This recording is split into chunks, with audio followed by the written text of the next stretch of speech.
La comparution devant Dieu. Imagine-toi encore entre leurs mains, jusqu'à ce qu'ils te fassent parvenir devant le trône du miséricordieux. Ils te lanceront et te lâcheront de leurs mains.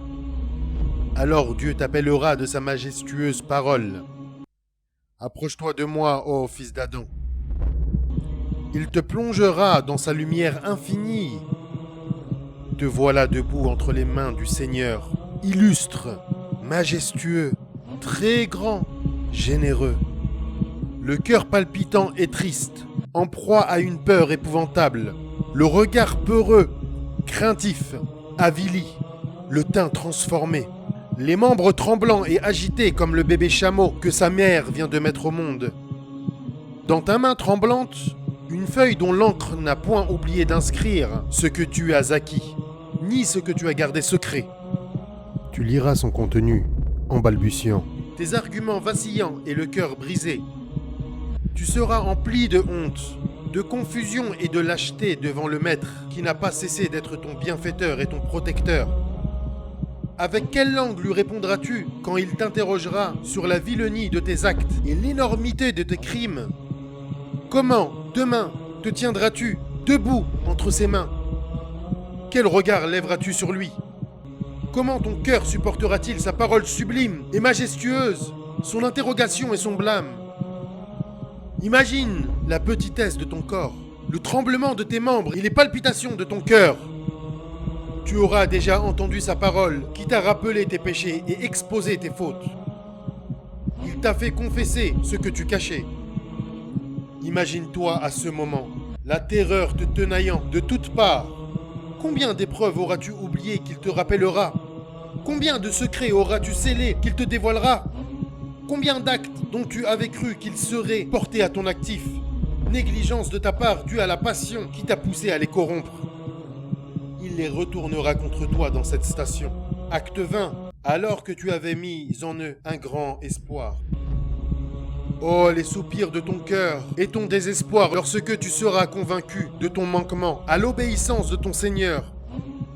Voilà qu'il te charge encore de questions, te rappelant chaque épreuve, étalant chaque chose cachée.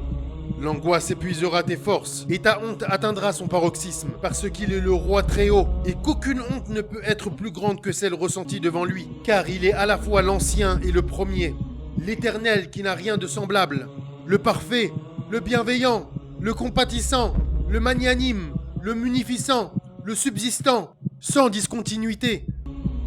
Que penses-tu de l'interrogation d'un tel interrogateur qui expose clairement ton infraction à ses ordres, ton peu de déférence à son égard et de l'impudeur avec laquelle tu l'as défié? Que penses-tu du rappel de ta rébellion à ses ordres, du peu d'intérêt et d'attention que tu portais en ce monde à son obéissance, lorsqu'il te dira « Oh mon serviteur, pourquoi ne m'as-tu pas magnifié et pourquoi n'as-tu pas éprouvé de honte à cause de moi ? As-tu sous-estimé le regard que je portais sur toi? N'ai-je pas été bon avec toi? Ne t'ai-je pas comblé de bienfaits? Qui a pu te tromper à mon égard? À quoi as-tu employé ta jeunesse? Et ton âge, comment l'as-tu épuisé? Comment as-tu acquis tes biens et comment les as-tu dépensés? Qu'as-tu fait de tes œuvres? L'envoyé de Dieu, sallallahu alayhi wa sallam, a dit: chacun d'entre vous sera interrogé par le Seigneur de l'univers, et il n'y aura entre lui et vous ni voile, ni traducteur. J'ai entendu Addi ibn Hatim dire: j'ai été témoin de l'énoncé de cette parole de l'envoyé de Dieu, sallallahu alayhi wa sallam. Chacun d'entre vous se tiendra entre les mains de Dieu, béni soit-il et très haut, et il n'y aura entre lui et vous ni voile qui le couvrira, ni interprète qui traduira. Dieu dira: ne t'ai-je pas comblé de faveurs? Il dira que si. Il dira: ne t'ai-je pas pourvu de bien? Il répondra que si. Puis il regardera sur sa droite et il ne verra que le feu. Puis il regardera sur sa gauche et il ne verra que le feu.